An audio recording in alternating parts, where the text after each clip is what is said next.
আত্মসমালোচনা যে করতে পারে সেই কিন্তু প্রকৃত মানুষ। এটা মাথায় রাখতে হবে। আমরা মানুষ, আমরা কেউ ফেরেশতা না। আমাদের ভুল হবে, আমাদের রাগ হবে এবং রাগের মাথায় আমরা অনেক কিছু বলে ফেলতে পারি। কিন্তু একটা মানুষ সারাক্ষণ কিন্তু রেগে থাকে না। সারাক্ষণ ভুল করতে পারে না। আর সেই মানুষটা বোকা যে মানুষটা একই ভুল বারবার করে। যে মানুষটা তার নিজের ভুল বুঝতে পারে এবং নিজের আত্মসমালোচনা যে করতে পারে সে হচ্ছে প্রকৃত মানুষ।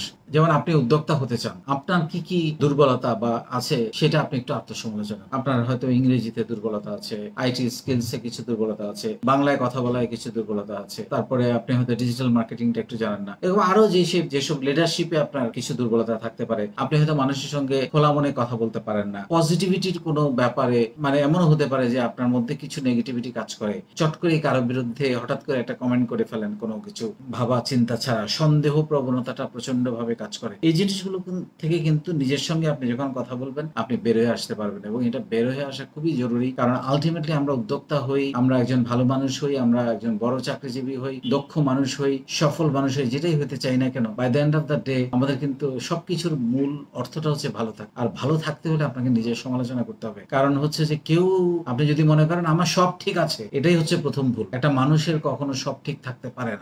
এটা মাথার মধ্যে রাখতে হবে। আমার অনেক ভুল আছে, কিন্তু আমার একটা জিনিস আছে যেটা নিয়ে আমি প্রচন্ড ভাবে গর্ব করি, সেটা হলো আমি যে কোনো মুহূর্তে আমার ভুল কারেকশন করার জন্য প্রস্তুত থাকি। সেটা আমাকে কেউ ধরিয়ে দিলেও প্রস্তুত থাকি বা আমি তো নিজে অ্যানালাইসিস করি। তো আপনার যদি মনে হয় আপনি কারোর সাথে খারাপ ব্যবহার করে ফেলেছেন, যেটা আপনি করতে চান নাই, রাগের মাথায় করে ফেলেছেন, তো সরি বলে ফেলেন। একটা ছোট্ট করে এসএমএস করে দেন, সরি আমি এতটা রিয়েক্ট করা ঠিক হয় নাই। এর মানে কাউকে সরি বললে আসলে কেউ কিন্তু ছোট হয় না, বরং বড় হওয়ার একটা সুযোগ তৈরি হয়। সো বা কাছে আসার বা আরো বেশি লিডারশিপ কোয়ালিটি তৈরি করার একটা সুযোগ তৈরি হয়। সো আমি সেজন্য বলবো যে আমরা যেটাই হইতে চাই না, যেমন আপনি একটা ব্যবসা করতে চাচ্ছেন বা একটা উদ্যোক্তা হতে চাচ্ছেন, আপনি এই উদ্যোক্তা হতে গিয়ে কোনো কারণে আপনি হয়তো প্রথম উদ্যোগটা আপনার সফল হয় নাই, আপনাকে আত্মসমালোচনা করতে হবে। আমার কি ভুল ছিল? আমার কি প্রোডাক্ট চয়েসে ভুল ছিল? আমার কি ম্যানেজমেন্টে ভুল ছিল? আমি কি মার্কেটিংটা ভালো পারি নাই? আমি কি ম্যানেজমেন্ট যে আমার লোকজন আছে তাদেরকে আমি প্রপারলি চালাতে পারি নাই? আমি কি প্রপারলি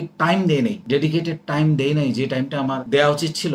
নাকি আমার আরো টাকা পয়সা দরকার ছিল, এই টাকা দিয়ে এটা হবে না? এরকম ভাবে নিজের ভুলগুলো আপনাকে ফাইন্ড আউট করতে হবে। তখন আপনি বুঝতে পারবেন যে আপনার কি করা উচিত এবং সেই অনুযায়ী আপনি প্রপার স্টেপস নিতে পারবেন। তো এনিওয়ে আমার মূল বক্তব্যটা হচ্ছে যে নিজের আত্মসমালোচনা করতে পারে, এবং এগুলো কিন্তু টোটালি আত্মসমালোচনা। আপনি যদি, আবারও বলছি, কেউ যদি মনে করে আমার সব ঠিক আছে, এটা যেমন প্রথম ভুল। আর কেউ যদি মনে করে যে আমার ভুল থাকতে পারে, ভুল হতে পারে এবং আমি সেটা কারেক্ট করতে চাই, এবং যে নিজের ভুলের জন্য অনুতপ্ত, যে নিজের ভুলের জন্য নিজেকে সংশোধন করতে চায়, সেই আসলে একজন প্রকৃত মানুষ।